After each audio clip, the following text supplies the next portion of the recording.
Mimi kwa majina naitwa Richard Mlagwa ya Tala. Ni mwenyekiti wa kijiji cha Nyanhembe kata ya Kilago. Tangu tarehe 21 humu pakaibuka na uchimbaji wa madini. Nafikiri watu wengi walivamia sehemu kama hii ya Nyanhembe kwa kuwa wanapata ambao si kwa kuwa wanaziona, wakawa wengi, watu wengi kutoka sehemu mbalimbali. Basi mimi ilibidi waniite nikaenda sehemu husika kwenye tukio au machimbo. Nilipofika na kweli nikakuta watu wanaendelea na uchimbaji. Sasa nikaona kwamba labda kuna mwenye leseni kama sehemu zingine ambazo zinavyokwenda, lakini sikuona hilo. Sasa ikabidi nimekaa muda wa wiki moja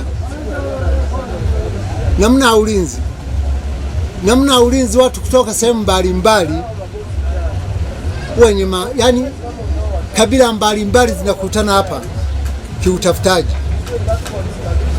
Kijiji changu kimepata msukosuko mwingi, watu wanachimba mawe hayanunuliwi kwa sababu ya kutokuwa na mwenye leseni.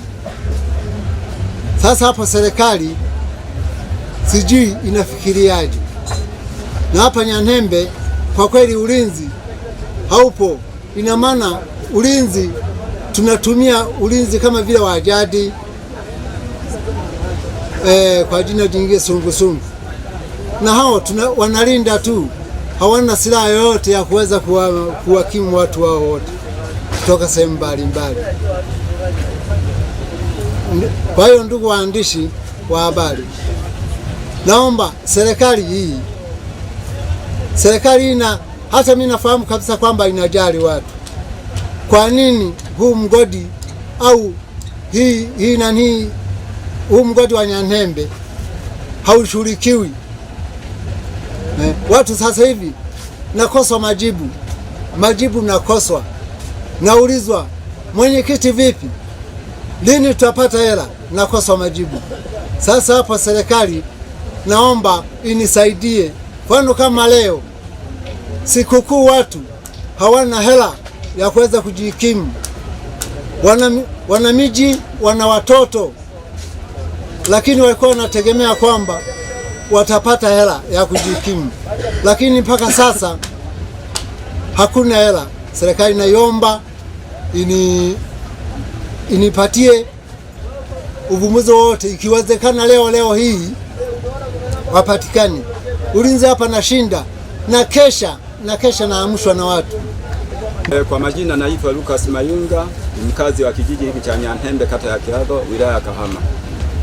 Ni katibu wa sungusungu wa kijiji hiki. Baada tu ya kuibuka mgodi huu, tulipata changamoto nyingi kwa sababu ya kudhibiti watu namna ya ulinzi. Changamoto inakujia sasa baada ya muda kwenda, nimekutana na kesi nyingi zikiwemo hata za mama ntilie kushtaki kwamba huyu kala chakula halafu bila kulipa. Wachimbaji nao wamechimba mawe yao, hawapati pesa, mara nyingi wanatorosha mizigo kwa sababu ya kukosa mahitaji yao. Hii changamoto, kwa vile waandishi wa habari mmekuja hapa na serikali ya Mama Samia ni sikivu, najua. Kwa hiyo hili italishughulikia, naamini. Kwa hiyo waandishi wa habari, nasema changamoto zilizopo hapa, ulinzi tunaoshughulika nao, hususan kuna kikundi fulani wanajiita manyani, wanatusumbua kwa vile hata walinzi wangu wale vijana wanaolinda patrol na nini kudhibiti wizi, inakuwa ni changamoto kwa sababu hawana vifaa hata vya kulindia. Kwa hiyo naiomba serikali ya Mama Samia, kama naijua ilivyosikia, italishughulikia hili swala hili ili wananchi waliopo hapa wapate mahitaji yao, hususan kipindi cha sikukuu. Nina wiki 3 nipo hapa, nimezalisha mawe hayo hapo, waandishi wa habari. Nashangaa mpaka sasa hivi hatuoni mgao. Najiuliza, ofisi ya madini haipo, alishasafiri. Kuna nini kule? Si tunakula nini? Tunaishije? Tumetekeleza, yani familia tumeziacha mpaka sasa hivi, lakini mgao haupo. Kila siku tunaahidiwa, hatuoni. Kuna nini huko kwenye pazia? Ni nini kilicho huko? Waandishi wa habari, sisi hatuwezi tukamsingizia Samia. Samia hana akili kama hizo, ni utilitimba tu ambao unaofanyika.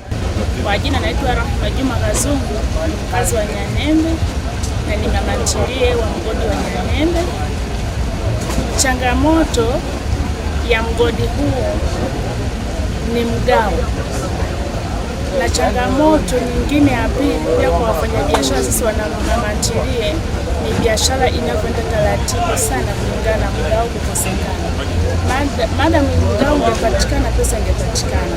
Changamoto hii inatokana kwa wafanyabiashara wote, sio mimi tu peke yangu, labda ndio chakula hakiendi au sipati pesa kwa mimi. Hapana, kwa wote, jamii nzima tunazunguka ndani ya mgodi kwenye Nyanembe.